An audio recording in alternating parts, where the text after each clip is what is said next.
0, 1. Hello and welcome to Beyond Top 10 Tennis. My name is Dr. Ashley Morgan-Berge and I am your host. Welcome to episode 100 of Beyond Top 10 Tennis.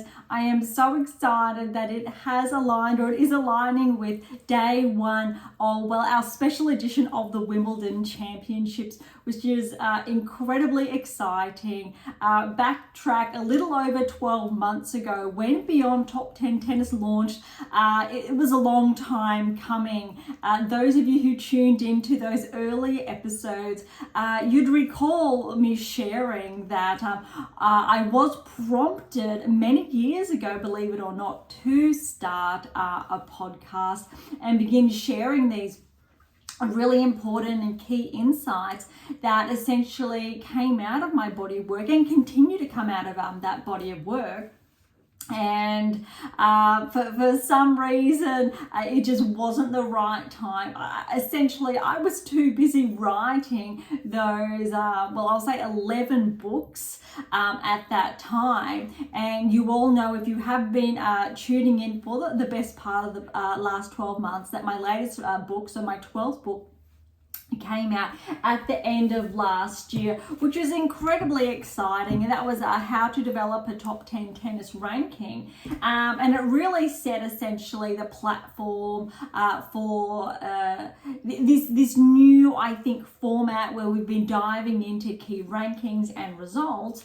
But episode 100 is incredibly exciting. So we're doing the same thing. If you tuned into our previous episode, you would have heard our Wimbledon preview, and just like the French Open, which was episode 88, where we started this live feed, so our video and audio. So those of you who are still exclusively listening to audio only, you now have the option to tune into our video feed if you so choose, available at this stage or on Spotify and YouTube. Audio is available at all other platforms as you normally would tune into. But I want to kick off today, day one, special edition again. So look, if you are new, as always, I really do encourage you to track back to those early episodes when we dived into some of my earlier releases, really set the foundations on specific, let's say, scientific jargon, correlations with the data, key implications, but more so the importance of those 8 keys. Probably the first 70 episodes really focused on the 7 keys, and you'll see that in the background there as well, because it really sets the key foundations. But this year, or this season, since the 8th key was released, Christmas last year essentially, it really freed up that time to share what those 8 keys are, the key implications, and how they're directly correlated with the top 10 tennis ranking. World first, really exciting. For those of you who are not familiar with myself or my background, I encourage you, tune into those early episodes. You'll hear a whole spiel of those background, the theories I'm behind, my publications, my accomplishments, or if you really want to read, head on over to AM8 International, click on About, go down to Dr. B, and you'll read a bit of a history there if you so choose. But look, for today, episode 100, I really wish there were some firecrackers there. But look, I'm so grateful for those of you who have been with Beyond Top 10 Tennis since we launched, again, a little over 12 months ago. Incredibly exciting that we have come all this way, and look, I hope that we reach another 100. I'm not too sure when that will be. I'd be incredibly excited if it is at some time next year. But remember, again, last year was it was a lot. We were pumping out twice plus per week.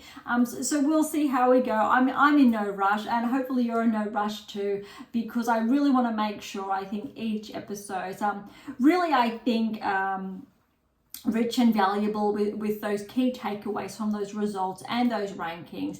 And this is now our third Grand Slam. We kicked off with the Australian Open, then the French Open, and that again, episode 88. I think roughly the Australian Open was probably around that 70 mark, maybe a little bit earlier from recollection, but you'll see when you review those episodes, the notes, etc., that are always left. So if you are curious and you want to have a deep dive, links are typically left in those bio notes. So do take a peek if you are a little bit curious. Look, but for today, previous episode, we only shared the latest results because the live rankings come out fresh every Monday.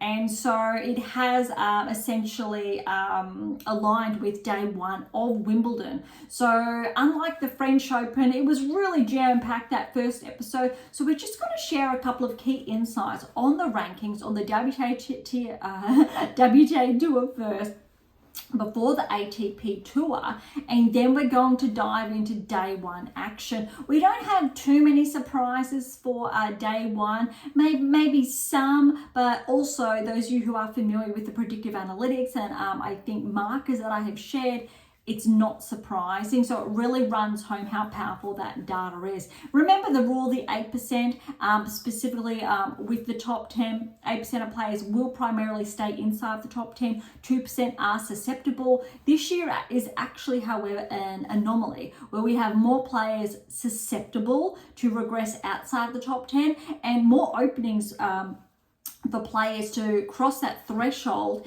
and progress into the top 10 across both tours as well. However, the ATP is a little bit more tight-knit in contrast to the WTA Tour, only really slightly. When I say slightly, around that 10-20% mark, which is essentially compounded when you're looking at a minuscule scale or micro scale, such as just the 10%. But more so, we have a window of opportunity for players inside that ranking range, say from 20 to say 11, to cross that threshold more likely than not this season because of the susceptibility that we've also I've talked about, written about, etc., of the underlying why.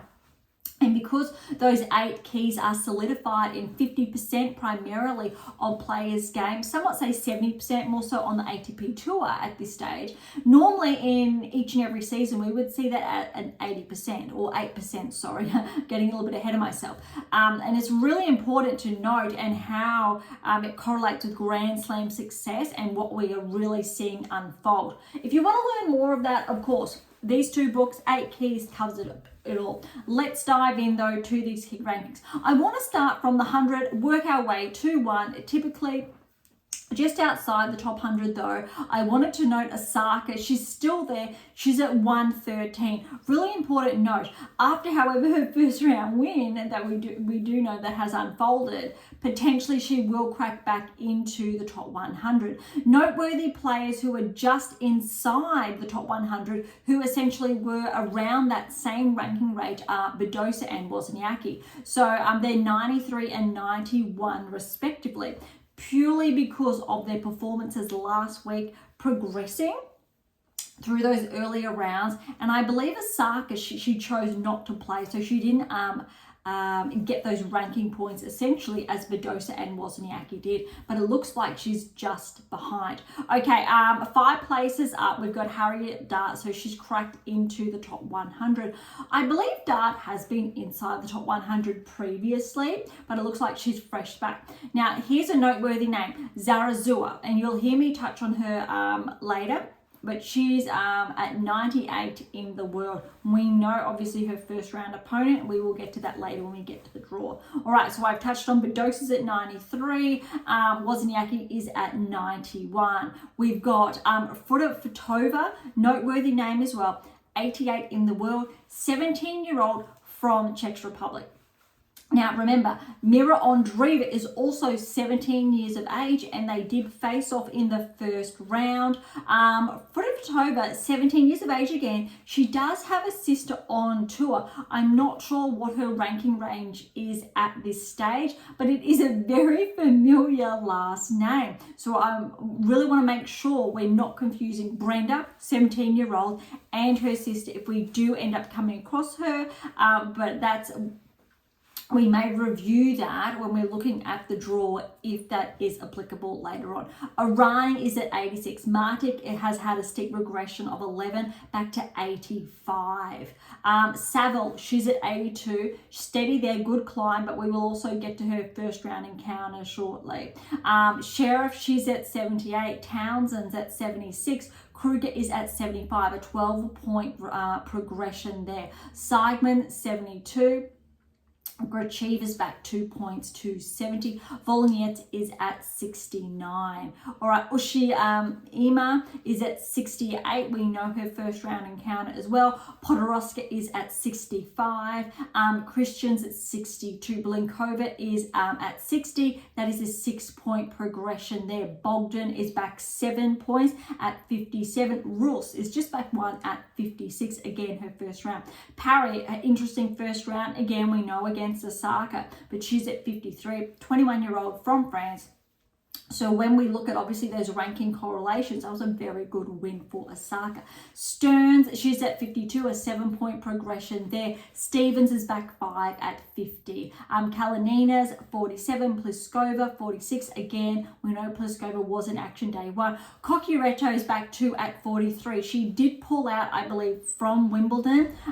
She just wasn't able to recover, I believe, just from a virus I believe she was dealing with. Potapova's back too, so she's at 41. Buskova, she's at 40. Kudermetova is at 38, just back to. Vekic though, you would have heard me touch on this in the previous episode that she was projected for a healthy progression because of her recent results. So she's up 12 points to 37. She has been ranked, I think, in the early 30s so far this year. So this is not actually a ranking high this season, but it looks like she is managing to claw her way back up there. Makova is up 1, it says, at 34. However, it was only a few weeks ago where Makova, ironically, was still ranked inside the top 10, despite having the best part of the last, I think, 7 to 8 months off, believe it or not, because I believe it was her wrist surgery, and because she wasn't able to defend, I believe, her points at Roland Garros,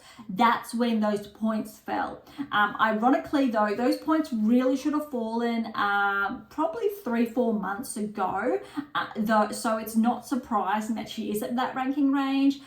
Interestingly, though, also prior to, I think, becoming a barrier breaker into the top 10, she was hovering, I want to say, around this ranking range as well. And because of her first round results, it's going to be really interesting to see how that ranking recovers in the weeks to come. Krejcikova's back too, so 32 in the world. Terstaya is 31. Also really interesting, and again, this was shared in our last episode, Schneider. Because of her exceptional season today, only 20 years of age, she was predicted to break into the top 30 potentially after Wimbledon, but she has done it prior, kicking off. So she has a 17-point progression to 30 in the world. Incredibly exciting. And looking at this current ranking and trajectory, and now opposed to breaking into the top 30, she has done it. And looking at that metrics and that data, and again, coming to you live, she is probably one of 2 players projected to break into the top 20 if she has a good run at Wimbledon and the rest of the season. Bulter is ironically that next player. She is having a really good season. Also, you would have heard me note that Katie really does deserve to be ranked inside the top 30, and she's back there again. We're looking at that level of consistency too. All right, another noteworthy player because of her performance again last week was Leylah Fernandez. She's progressed 5 up to 25. I believe that is actually a career high ranking for her. After her finalist result at the US Open, I believe she was around the late 30s in rankings. So this is, I'm quite sure, if not equal to her current ranking high Really excited for her. Noteworthy also, Layla's only 21 years of age. She was, I think it was only 19 as well when she was at the US Open. So really impressive. Mira Andreeva's at ones at 23 in the world. We also know that result. We'll get to that shortly. Svitolina's at 21. All right, top 20 has relatively stayed the same. Haddad Maidi is at 20. Kostyuk, Kalinskaya, Navarro as a rank is at 16. Navarro, though, is up 2 points at 17. That is a career high. Really excited for her. Noteworthy, still only 23 years of age. She's having a stellar season. She is not ahead of Collins and how successful Collins' season has been to date, ranked 11 in the world. However, Navarro, if she continues to track and has a really good grass court season, she also could become a barrier breaker this season. Really exciting. Obviously, Collins and Kasatkina are poised to become barrier breakers again this season. Typically, we only see 2% of top 10 players regress, which allow only 2 places for those barrier breakers to come through. Historically, this season is an anomaly. Okay, Samsonova's at 15, Ostapenko 14, Keys, and then we've got Kasatkina and Collins 12 and 11 respectively. And now look, Kasatkina's around 300 points behind Collins, even though she has progressed 2 ranking points. So it's going to be really interesting how I think both of them perform at Wimbledon. Same with Keys and Ostapenko, who are 200 points then behind Kasatkina, and how those rankings are going to pan out in the next fortnight. What gets really interesting here, if Jabeur is not able to defend her points at Wimbledon, she will drop outside the top 10. And I think that'll be the first time she's dropped out of the top 10 since she cracked into the top 10 a couple of seasons ago now, which will be somewhat surprising, but I've said this over and over again that Jabeur's season is similar to Djokovic's. It's been really underwhelming in contrast to what it typically could be. Obviously, very different levels in respect, obviously, Grand Slams, and Jabeur's been a finalist on 3 occasions, but she hasn't been able to regain that form since last season. All right, Sakkari, she's at 9. Really hoping for a positive result here. She's only 4 points ahead of Jabeur, so she's also susceptible to regressing outside the top 10. She has already this season, and then she picked her game up, progressed back inside the top 10. So it's going to be still very noteworthy. 200 points separates, or a little bit over 200 points, separates Sakkari and Jabeur essentially from Zheng, 8 in the world. We know her result already day 1. I've said this over and over again. So far this season, she is susceptible of that 2% to regressing outside the top 10. There is 50% of players on the WTA Tour who are susceptible to regressing. Very big anomaly. Jabeur, Sakkari, Zheng are 3 of them. Pegula potentially. Vondrousova was one. That's not the case now because she started to pick her game up. Pegula as well, however, it's still a little bit questionable. Collins was inside the top 10, was incredibly deserving just prior to the French, and then just bounced out. Very close there, touch and go. So it's really interesting, I think, when you're looking at the top 10 and those key performances. Obviously, 1, 2, 3, 4 respectively is Swiatek, Gauff, Sabalenka, Raducanu. Obviously 5, followed by Pegula, then Vondrousova. Paolini is 7. That's going to be really interesting because she's 200 points ahead of Zheng. If she makes a good run, she has the opportunity to really solidify, I think, her place inside the top 10. Vondrousova, 200 points ahead. I think because it is grass, it's going to be really interesting again how she performs this fortnight. Pegula, she's had a really good past week, fortnight, but it's going to be really interesting around that first round encounter. I want to get to the draw shortly. All right, that really wraps up the WTA and their rankings. That's going to be quite important, I think, obviously, to consider and as the next fortnight plays out. All right, really quickly, it's not, as I'll say, touch and go, or there aren't that many key indicators or insights on the ATP Tour as much on the WTA Tour. Sorry. All right, so 100, we've got Ugo Carabelli, only 25 years of age, so he's an Argentinian at 100. Kazux is at 98. Van Schulp is at 97. Kokonakis is at 93. Zheng's at 91. A 13-point progression. Nishioka's a 12-point progression at 90. So both of them have cracked into the top 100 in time for Wimbledon.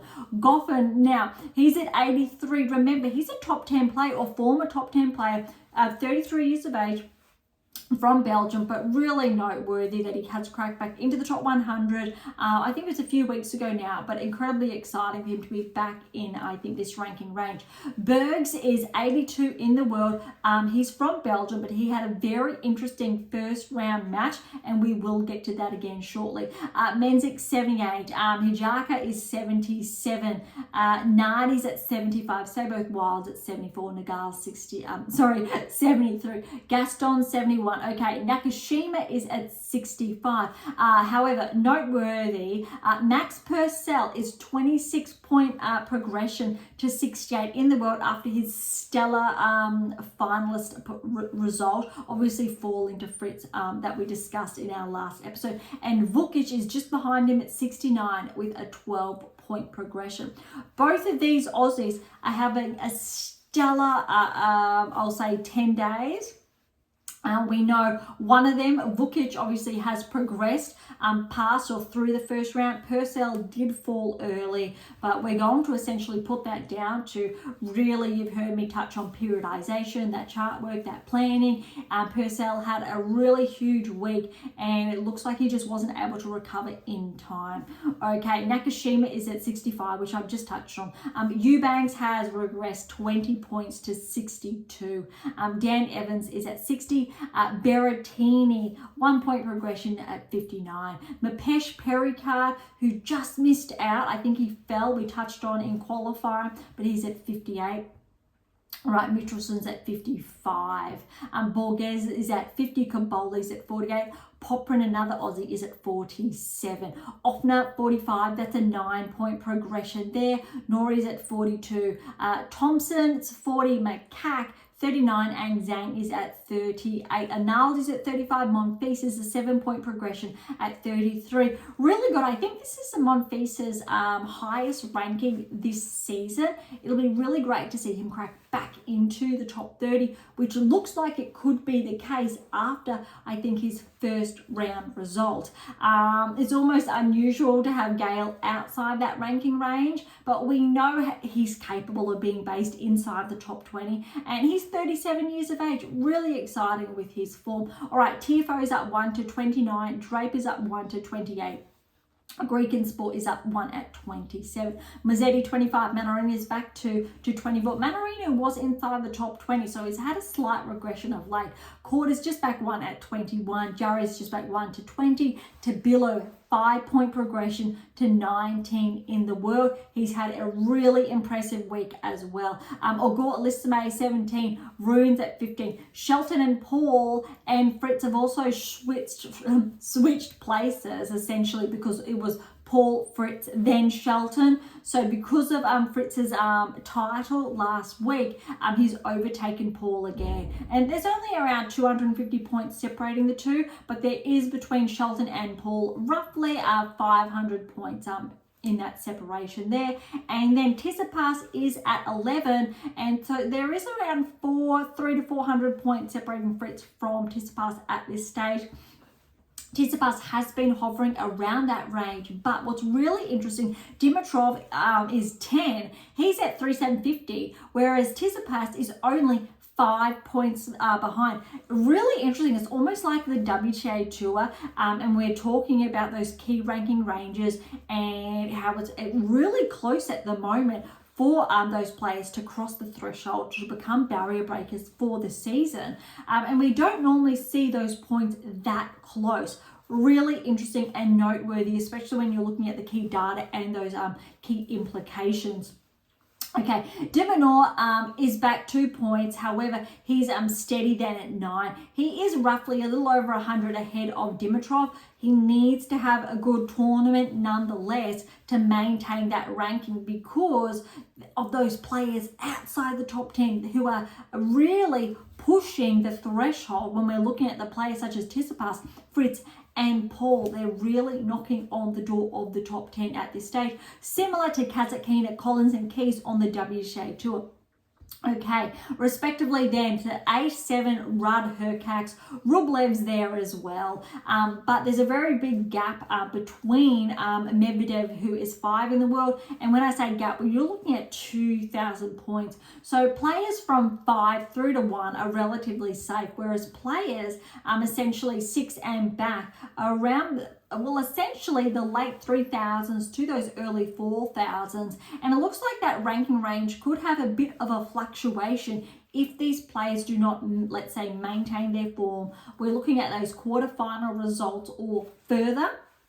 And I would go out on a limb here. And I said this in our previous episodes, Alex and Hurkacz, quarterfinal results, more likely than not. Ruud, not too sure because of his surface. However, I'm not going to be surprised this season if he makes the round of 16, but probably not favoured at this stage to progress past that. Dimitrov, after he had a really heavy French Open, great performance there, round of 16, but I'm thinking he may potentially back off thereafter. Rublev, it's a little bit questionable. He definitely has the potential, though. Look, it's not going to be surprising if he exits in second, third round, but that's got a touch and go metric there. Obviously, when we're looking at the likes of Medvedev, Zverev, Alcaraz, Djokovic, and Sinner, all 5 of those players are essentially poised to progress to the quarterfinals. Obviously, top 4, potentially semis. Zverev, I would say the quarterfinals, potentially round of 16, maybe not at this stage progress to the semifinals. If he does, I think that'll be a little bit surprising. Although, sure, we can talk about ranking ranges, but I'm not going to say that is a key indicator for his current level of play. Medvedev, we know he favours hard court, but I think it'd be a really good accomplishment for him to hold steady essentially at that quarterfinal range. Alex is also poised, and Hurkacz for the grass court season will be really good for both of them. We know Sinner, Djokovic, Alcaraz. Yes, I'm not going to be surprised if Alcaraz does fall early, even though he is the defending champion. Same can go for Djokovic. He has said he's 100% healthy. So since he has said 100% healthy, I'm really hopeful there's no excuse that it is his injury for his, let's say, lackluster performance if that does happen. Because let's remember, Djokovic has not won a title this season, and it's not due to an injury up until this point in time. He has been healthy all season, so there is no excuse. It's because he's had the likes of, say, Zverev, Alcaraz, Sinner, Medvedev pushing him all the way, and other players where he has lost to non-seeded players, which have somewhat been an anomaly this season. But it's really noteworthy that Djokovic does come into Wimbledon, I think, thoroughly underdone, unlike any season previously, because he does not have, I think, those consecutive wins under his belt as typically he previously would have. Okay, Sinner's, look, he's going for his second Grand Slam. We haven't seen him perform, obviously, on the grass when we're looking at that finalist stage. I think Sinner can definitely make the semi-finals, and it's really going to, I think, depend on who he faces. If the draw pans out and is Sinner Alcaraz in the semi-final, that is going to really be who's the better player on the day. We know what happened at the French. Sinner was favoured. Alcaraz obviously pushed that through. It'd be great for Sinner to push that through against Alcaraz. Alcaraz, however, being the defending champion, you need to give him a bit more of an edge with that experience on the grass, just a little more than Sinner. Though I really need to, I think, push Sinner for a really good performance. But I'm also going to say that Hurkacz is poised and overdue for a good performance. Dimitrov also to push through. But also, let's look outside, I think, the top 10. Tsitsipas, maybe quarterfinals, probably not further. Fritz, potentially will have a good run. Same with Paul. We know how they've been playing on grass. Two noteworthy players. Ruud, I think, has the potential, and I think it's important to remember he's only 21 years of age, same age as Shelton. He has been inside the top 10. I've shared it on this multiple occasions why he was poised with our data to regress outside the top 10 this season, which obviously has happened.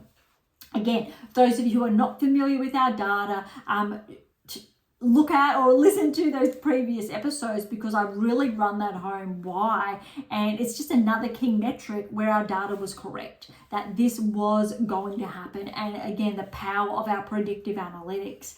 But I think these are the key players who might make a surprise run, who are noteworthy for.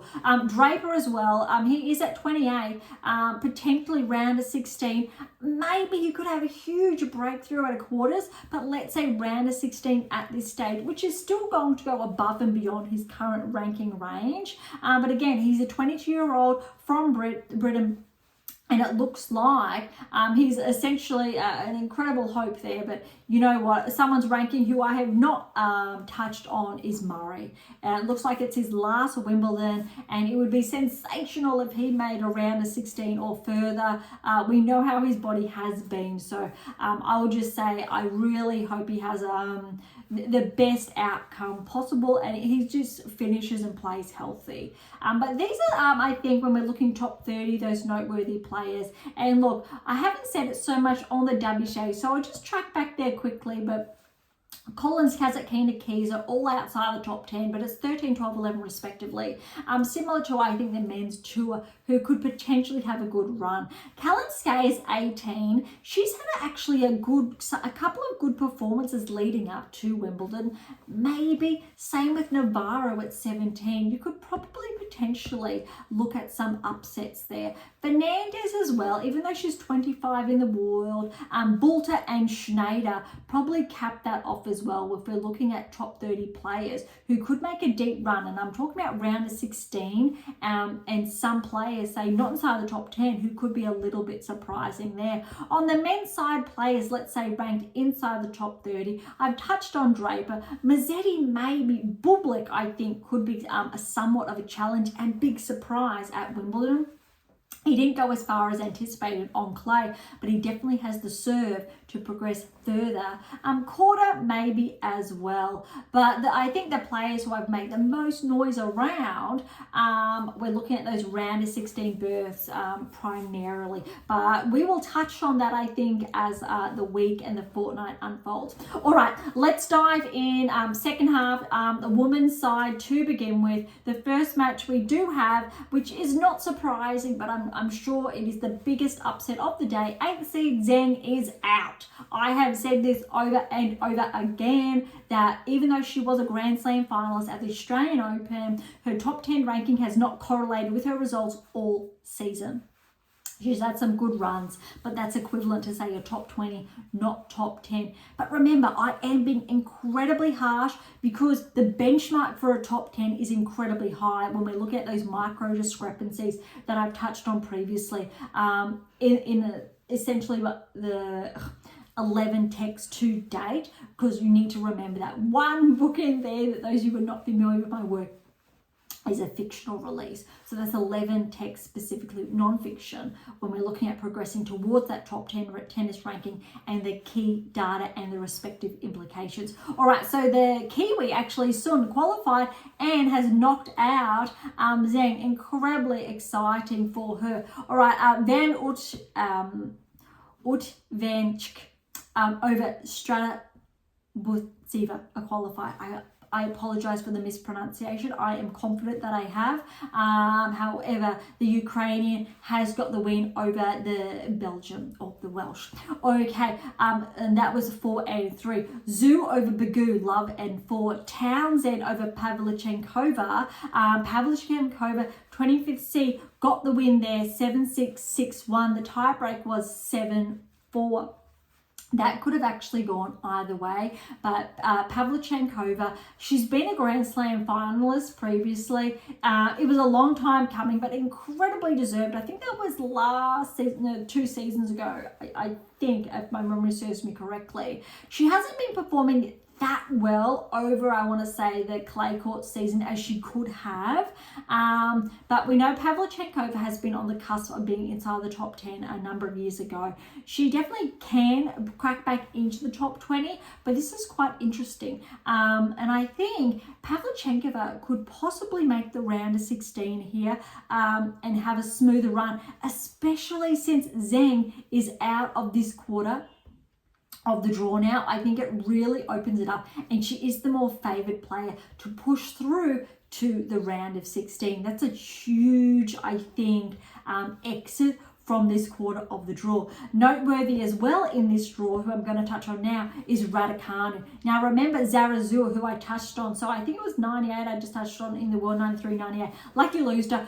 Look, 7-6 Raducanu got that first set. But what's really interesting, if you were watching 6-all, it was neck and neck. You know what happened in that tiebreak? Raducanu started making noise. She started with being really vocal with her performance, and I think it really surprised Zarazua, and you could see it. And Raducanu just ran away with the tiebreak, and Zarazua really struggled to, I think, find her ground then in the second set. Raducanu, she just ran away with it, even though the scoreline was 6-3. All right, so she'll face Mertens next. She got the win in 3 over Hibino, 2-6, 6-2, 6-4. It's a huge draw opener, and so we'll look at the draw later. But now Pavlyuchenkova is favoured, and we know Sakkari, the 9th seed, that's really opened up her quarter. However, Sakkari's on course potentially for Raducanu in the 3rd round, but Raducanu needs to get past Mertens first. Okay, Rus good win over Ruud, 2-3. Sakkari 3-1 over Kessler, who was a qualifier. Really good win for Sakkari, especially because she had that first round exit at the French. And also what I've just touched on with the rankings and the need to at least have somewhat of a deep run this fortnight to maintain her place inside the top 10. Kasatkina, nice win over Zheng, 6-3, 6-love. Also opens up this half of the draw for her. She will play the wild card, Miyazaki, who got the win 2-1 over Korpash. Really, I think, interesting there. Kasatkina and Sakkari on course, I believe, as well in this half. Okay, really good match here. Badosa Makova, potentially Bakova on paper, and as far as rankings are concerned, were favoured. But you've heard me say this over and over again. Badosa has been performing top 20 when she's able to string those matches together and stay healthy. So she got a really good win, 3-2. However, it's only Makova's 2nd full match back. She did retire from her 2nd match back. So disappointing, obviously, for Makova, but really good there for Badosa, who will play the 17-year-old Fruhvirtova, who I've just touched on in the rankings. She got the surprise win over Mira Andreeva, 1-6, 6-3, 6-2. Let's remember, both of them are 17 years of age. We haven't heard so much of Brenda because of her current ranking just inside the top 100, but this result is going to push that ranking somewhat higher. Really impressive, but she does have a bit of a challenge next against Badosa. Interestingly though, as far as rankings are concerned, it's essentially neck and neck. So rankings can go out the door, and Badosa does have that experience on her side, being ranked previously inside the top 10 before that steep regression. So that's actually really noteworthy. You need to favour Badosa. But I tell you what, if Fruhvirtova gets the win over Badosa, she will be more so on the radar and will face the winner essentially of Kasatkina and Miyazaki. And you need to obviously favour Kasatkina there. And obviously progressing through. All right, Yastremska over Podoroska, 6-1, 7-6, 7-1 in that tiebreaker. Gracheva over Sorenko, 3-1. Vekic, now remember the past really good weeks she's had over Wang, 3 sets, 3-6, 6-3, 6-4 will help that ranking. Okay, Bektas was meant to play, I do believe, Sabalenka, because both Sabalenka and Azarenka did withdraw, both ironically, I believe, with shoulder injuries. Previous episode, you heard me touch on Sabalenka's injury and the susceptibility where potentially she would withdraw. Ironically, it's a very similar injury, if not from memory, the same injury I did have back in the day. Okay, so Andreeva really capitalized. So there's Mira's sister who's just ranked inside the top 100, and she did get the win. 7-6, 3-6, 6-3. Really exciting there. Absolutely love it when a lucky loser gets essentially entry unexpectedly into the draw and really is able to capitalize. Super exciting. She will face Vekic next. Paolini, good win over Sorobes Tormo, 7-5, 6-3. Minen over Watson, 7-5, 6-4. A little bit of a shame there. Was hoping Watson would get that win. Watson, when she was healthy and in action, I believe she got into top 30, maybe top 20, but that's probably going back 5-6 seasons ago now. And I think it was really injury that has really idled almost Watson's career, but really good still to see her get that wild card at Wimbledon. Now, Andreescu over Christian. Andreescu got that win. It was really touch and go, maybe. She had a really good result the previous week, and then the following, not so much. But look, she's picked that back up for a 4-2 win over Christian. She will play Noskova in the second round, 26 seed. So that, I think, will be her biggest test there to see how she goes. Andreescu could be a surprise packet for the round of 16 if she's able to perform like she did, I think it was a fortnight ago now, and progress through to the finals at that event. Here, potentially third round of 16, if she brings that form and builds on it. We need to remember Andreescu has that Grand Slam to her name. She's only, I think, back in action now, third tournament back. I think it was the French, maybe was it Birmingham or Eastbourne, Rothesay, one of them the other week, and now Wimbledon. So let's see how she goes. Noskova over Irani, 7-6, so it was 7-3, 6-1. Kostyuk over Shmakova, 3-2. Saville, really good win over Stearns. Stearns was favoured, but you got to remember, Saville's making her way back, irrespective of her ranking. She has been ranked, I believe, inside the top 30. So it was always going to be a challenge for Stearns, even though Stearns won her maiden title a few weeks ago. And so that was a 4-2 to Saville. Wang over Schmidlova, 6-love, 3-6, 6-4. Keys, good win over Trevisan, very tight, 6-4, 7-6, 7-4 in that tiebreak. Stevens, she was meant to play Azarenka, but she got a lucky loser. Also, Jackie Moe, 3-3 to Stevens. I would have favoured, I think, Azarenka, obviously there over Stevens. So that was a little bit lucky, but well done, I think, to progress through. She's going to have a huge task next, though, over Schneider. On paper, you're going to say historically Stevens, but Schneider, the season she's having, and she's now top 30 in the world, and you've heard me say this, for the best part of the last probably 3 to 4 months, Schneider's been on the radar, similar to how Paolini was with that surprise finalist result. Schneider, if she makes the quarterfinals, I am not going to be surprised. Nor is the data. Okay, and that was a Schneider's win, 3 sets over Pliskova, 4-6, 6-4, 7-5. Really good win, considering Pliskova's actually had some good results over the last few weeks. Osaka over Parry, 6-1, 1-6, 6-4. Okay, that first set, clean sweep for Osaka. Second set, Parry ran away with it. Third set, if you were watching, both of them were on par. It wasn't essentially a clean game. It was really close, only a few points in it. So well done for Parry, I think, for staying with Osaka. But really good, I think, also for Osaka's ranking to progress to the second round. Now, Navarro over Wang, 6-love, 6-2. Really good result. She has Osaka next. Now, that's going to be a really good test. Osaka, you don't know. Osaka has the capacity to make probably I would say the quarterfinals. Round of 16 quarterfinals after her result at the French Open. Osaka has that game. We all know it. We're just looking for that consistency. Similar to Badosa, but on a very different level. Navarro, she's having a good season. So, this is going to be tough. However, given that Osaka, again, was able to push Swiatek to 3 sets, almost win against Swiatek in that second round encounter, you need to give Osaka those odds against Navarro. However, Navarro, again, even though she's at a really good peak, Swiatek was as well, remember, after Madrid and Rome.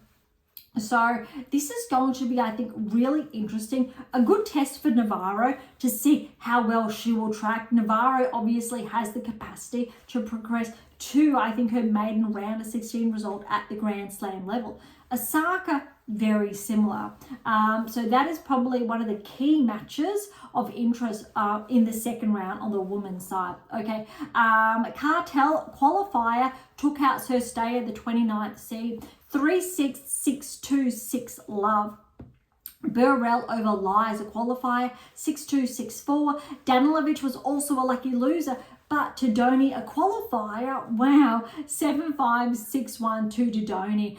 That's an exceptional draw to come through with, to face a lucky loser then in the first round. That's really going to help Todoni's ranking wise, and we can, I think, gauge that after Wimbledon to see if she's cracked into the top 100. Gauff, a really good win over Dolhide, probably the cleanest one that I saw, 6-1, 6-2. All right, that wraps up the women's side. We're going to track on over to the men's side before we look at, I think, the draws respectively. Okay, so men's side is the first half of the draw. Sinner had, I would say, a relatively clean match, despite Haffman getting the third set. So it was 6-3, 6-4, 3-6, 6-3.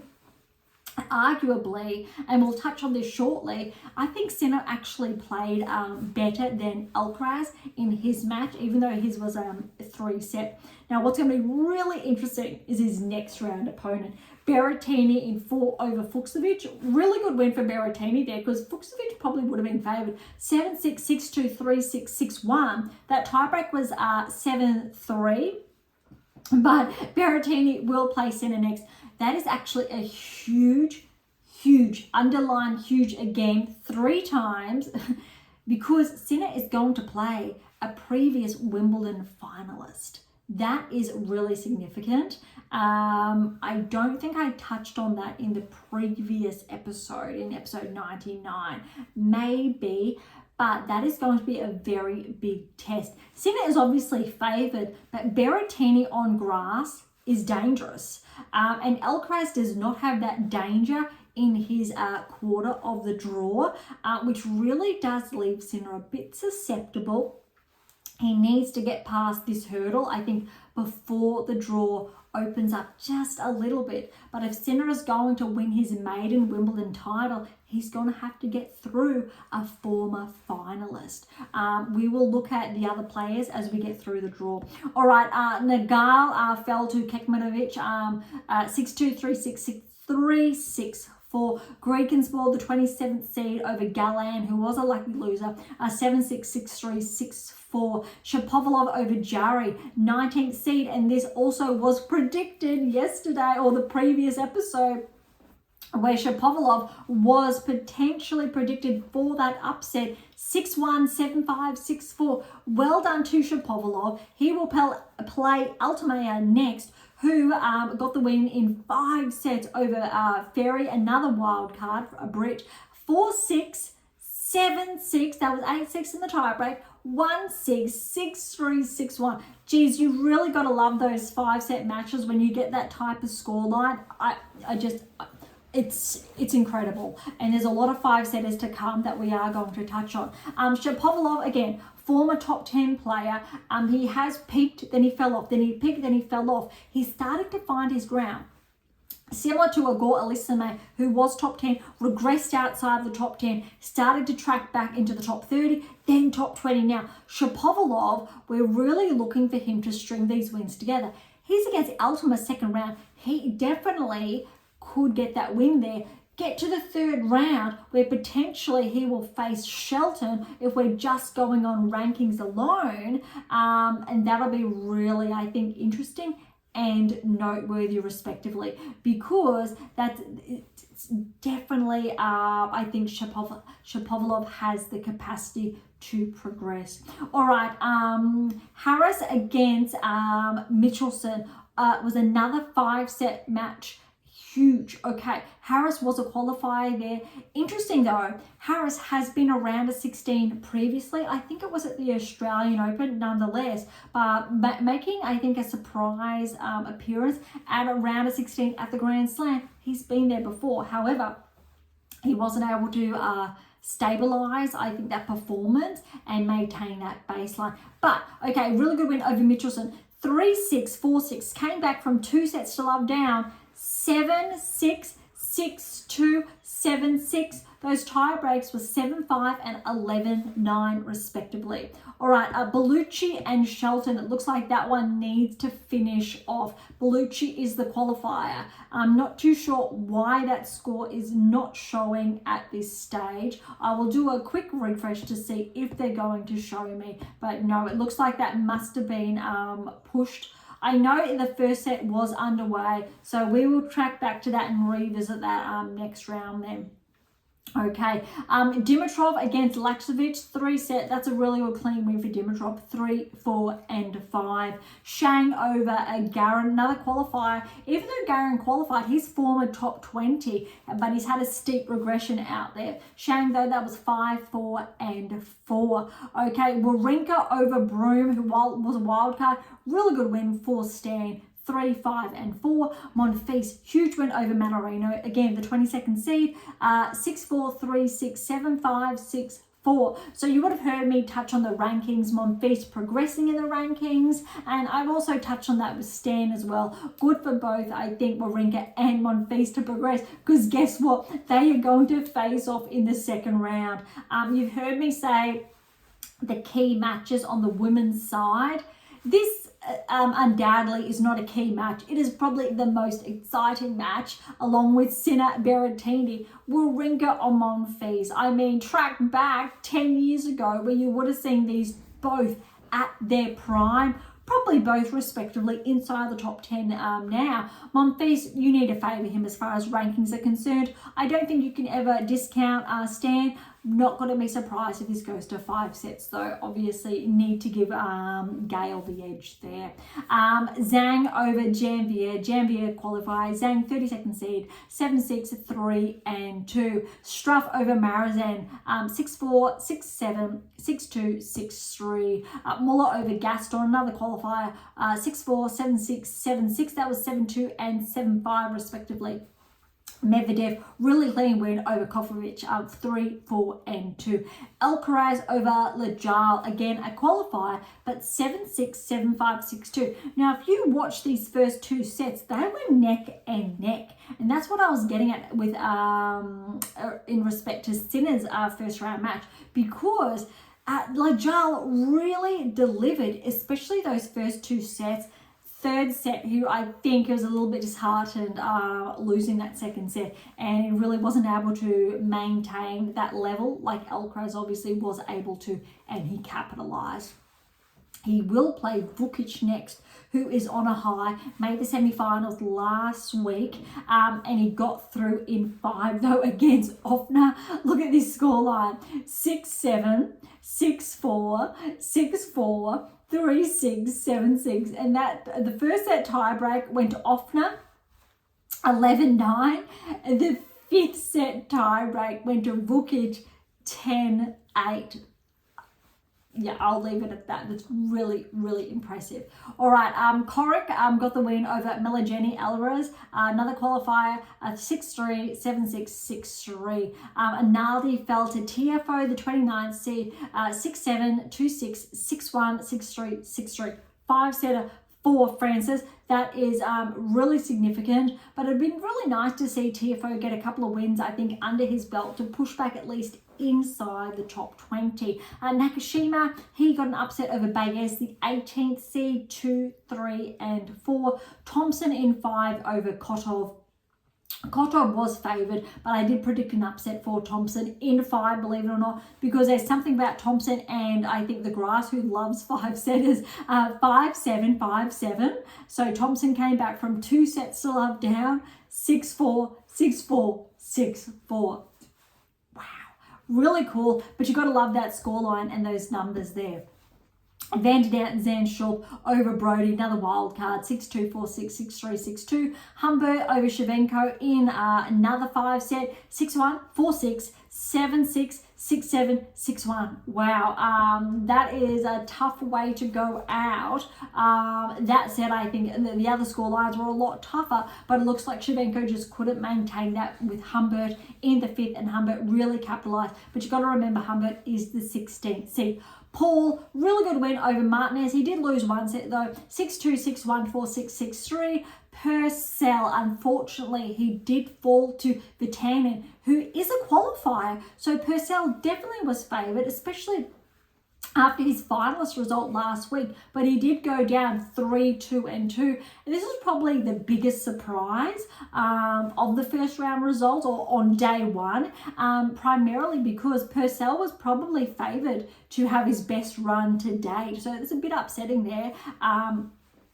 But it does happen. Okay, you heard me touch on Berge's previously and his current ranking, because he did upset, well no, Kazook's upset Berge's, although he was a qualifier, but 5 sets here. Check out this scoreline, 6-1, 6-4, 6-7, 6-7, 7-6. So essentially, it really took, I think, Berge's 2 sets to get into the match. And that 3rd set, Kazook's looked to close it out, but Berge's really held his own. That's very significant. Those tie breaks were 2-6, 4-7, 10-8 respectively. So there's definitely probably a number of match points in there, but that's a really good, I think, match for Kazook's to get through. He does face Bublik next, and you really need to, I think, favour Bublik, especially someone after a 5.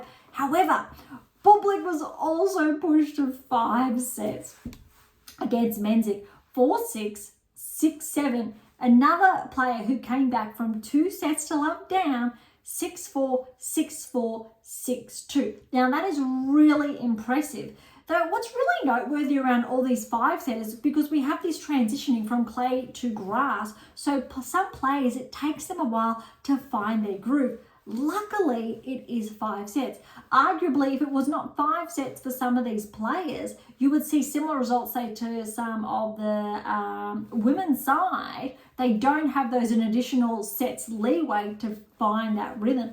Women, they have that 1 set, hopefully, to find their groove and then come back.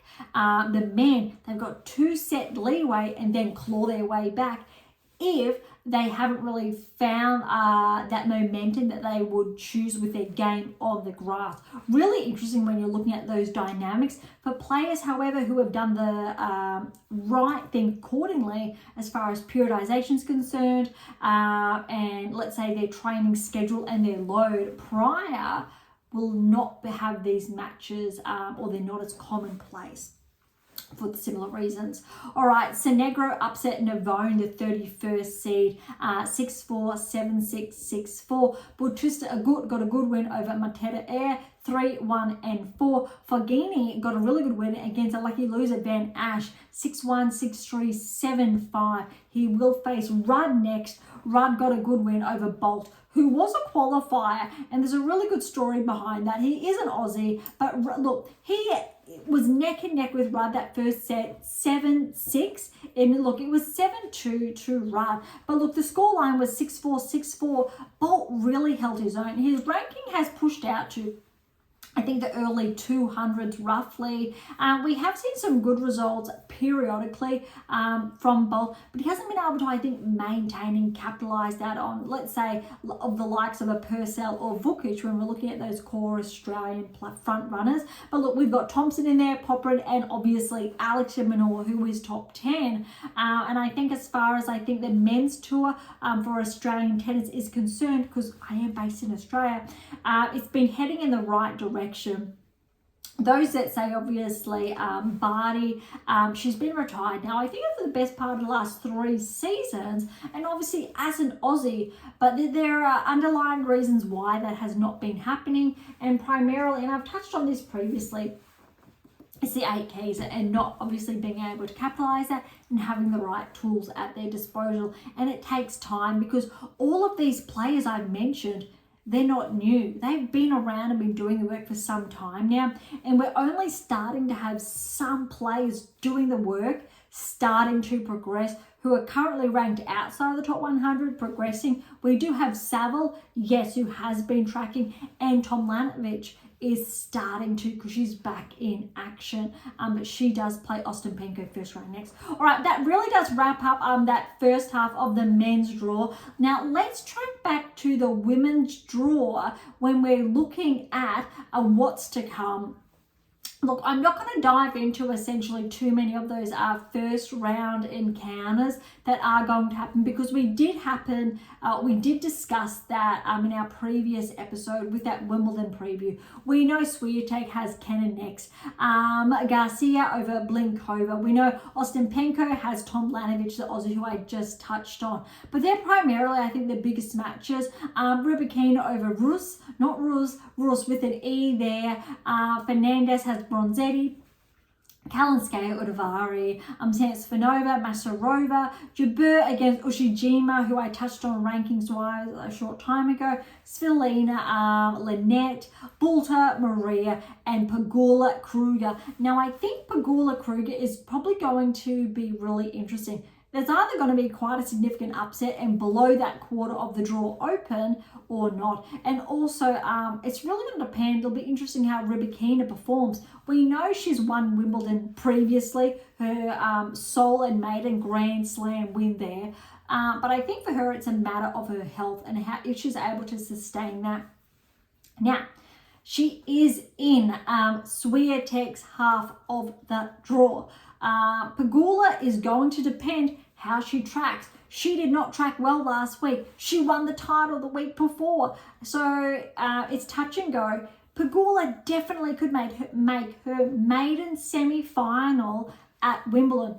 Definitely could after her maiden title on grass 2 weeks ago. However, we need to see that consistency that we didn't get to see last week.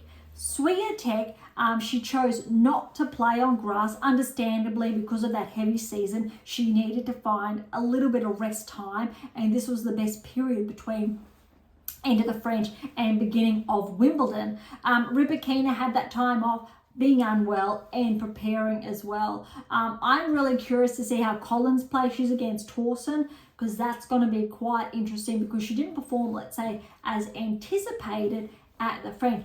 Vondrousova is also in action. This is actually a really tough draw, because if we look at what we've just touched on, the bottom half of the draw, Zheng is out, really opens up, I think, that half of the draw. I want to make sure I'm looking at the correct half here.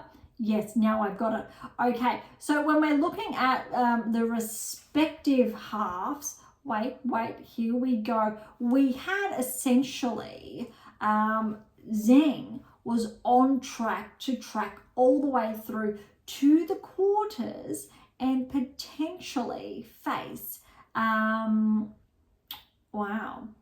Okay, this is really interesting, because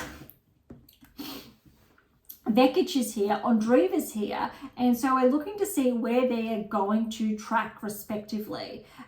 It's because Sabalenka is out and Andreeva is in Sabalenka's place.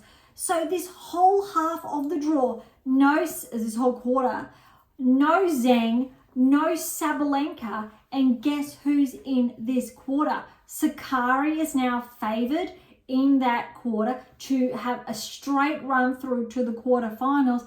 Kasatkina is also favoured, both of them, Sakkari, Kasatkina respectively, to make the quarterfinals. I think this has to be the best chance Sakkari and Kasatkina have had at the Grand Slam level to progress. However, Badosa is in Kasatkina's way.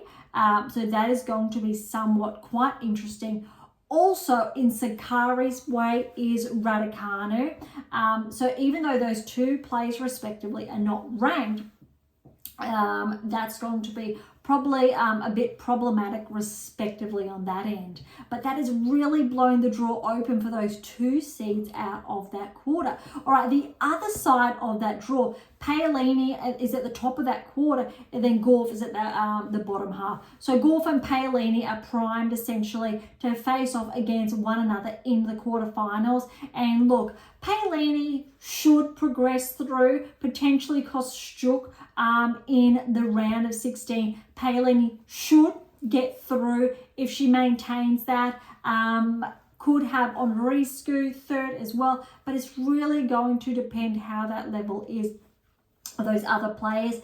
Keys, however, is on track to progress also, I would say, to the fourth round if she's able to overcome Kostyuk, which I think, yes. So that is quite interesting, I think, this quarter. But look, we go down here. Guess who's on track potentially to face Gauff in the fourth round? Schneider. However, I've touched on this. Navarro and Osaka is going to be a blockbuster second round encounter. Is going to play the winner of Stevens and Schneider. So the third round, if Schneider pushes through and who she plays, Osaka or Navarro, if she gets the win over Stevens, will be a very good telltale sign of round of 16, potentially quarterfinals berth for one of those players.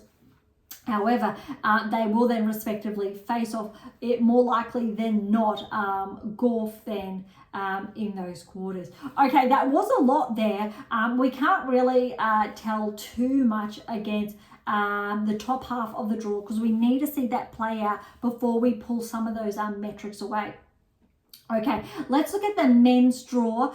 What has unfolded, or well, look, okay, matches that are going to go underway on day two. Ones who are potentially noteworthy is Korda is going to play Mapesh Pericard, lucky loser, so he has progressed through. That's exciting. That'll be actually a really interesting match. I'm not going to be surprised if there's an upset there, purely because of how Mapesh Pericard did play prior to the French. Korda, though, has upped his ante and he is on a rankings high. It'll be interesting to see how Fritz goes over O'Connell, another Aussie there. Nishikori is in action. That'll be interesting against Rindenech. But great to see Kay get through. I don't think there's any. Look, we've got Murray's in action against Macaque. We know that. We'd love to see Murray get through. Felix Auger-Aliassime is against Kokkinakis, potentially an upset there, but that's going to gauge on how Auger-Aliassime's level is on the grass. They're predominantly, look, we've got Alex O'Dimonor is against another Aussie, Duckworth, another lucky loser. Rune's in action, but interesting how he goes. But that's predominantly, I think, noteworthy matches. But this really half of the draw is really open. Djokovic is in action. But when you're looking at Djokovic is at one end, Rublev is at the other. Yes, we know Alex is in there and Hurkacz. And I think they are the biggest contenders. However, Hurkacz and Hurkacz and Alex are on course. Alex is on course to meet Hurkacz potentially in the quarterfinals, whereas Rune is on course potentially to meet Djokovic in the other quarterfinals. That'll be really interesting if that does play out respectively. And Zverev really has his draw open to potentially then meet Fritz, I believe, in the fourth round, or the quarterfinals, but then Tsitsipas has Rublev and Korda, and then you've got Mazzetti. They're the four C's, and you really need to favour potentially Rublev there, but Mazzetti's there, and you really need a call potentially for an upset. Whether that is Korda gets through, Mapesh Pericard has a breakthrough. Yes, maybe Tsitsipas, but it's clay. I mean, it's grass, sorry, it's not clay. So that's actually, yeah, let's see how that plays out. All right, noteworthy, I think, matchups after, I think, the first half. Sinner Berrettini, we've touched on that. Obviously, Sinner's favourite. We've got Shapovalov in that quarter. Same with Dimitrov. We really need to get back to what happens with that Shelton match. It looks like that's going to be one to come. But he is actually poised to match up against Sinner come the quarterfinals. So we know Dimitrov stands obviously got through. It'll be interesting to see how Wawrinka and Monfils, I think, plays out. Medvedev, Alcaraz in different quarters as well. Really interesting. Tiafoe's got through. Let's wait, I think, to see, because Bublik as well and Ruud, they potentially will find each other in the third round. But it's, yeah, well, let's wait, I think, until those second rounds do unfold, because it's somewhat questionable here. But definitely, I think this is a more harder half of the draw. Granted, because we've got Alcaraz and Sinner.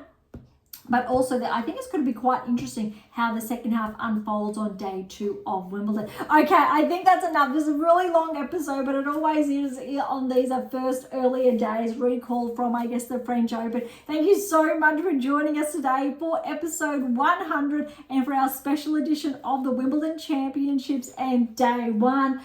Look, if you want to learn more, by all means, to grab your copy of How to Develop a Top 10 Tennis Ranking, head on over to AM8 International or Amazon, irrespective where you are based in the world. For any comments or questions, head to AM8 International or Topic Thread, the social platform set on data privacy. To interact with Beyond Top 10 Tennis, head on over to Twitter, Instagram or YouTube. Primarily, head on over to AM8 International for a quicker response. Social networks are not, I will say, checked as frequently. Comments on Spotify and or YouTube are more frequently looked at, but also directly on AM8 International for the best, I think, reply, if that's what you're after as well. To catch up on our blogs, they won't be posted throughout the Wimbledon Championships, but we do have 100+ there, so please do click on the blogs tab at AM8 International, or head on over to Medium, Beyond Top 10 Tennis there. But you can also leave comments there. But as always, all the links are in the episode notes. For something different, head on over to Pink Octopus Books. That's where my fictional release is. Spruik for some random polls. And of course, if you enjoyed today's episode, please like, subscribe and share. It would be absolutely phenomenal and incredibly appreciated. For those of you who are interested, we do have scholarships available at AM8 International, as well as options to work with me exclusively to nudge you closer towards that top 10 tennis ranking. But as always, I will say, have you read these two to begin with? Do you know the 8 keys? Don't be shy, come and say hi. Okay, on that note, thank you so much for listening. I am so incredibly grateful. Thank you so much for episode 100. It has been my absolute pleasure, and also to, I think, align with day 1 of the Wimbledon Championships. I am your host, Dr. Ashley Morgan Berge, and this is Beyond Top 10 Tennis, and I'll see you next time.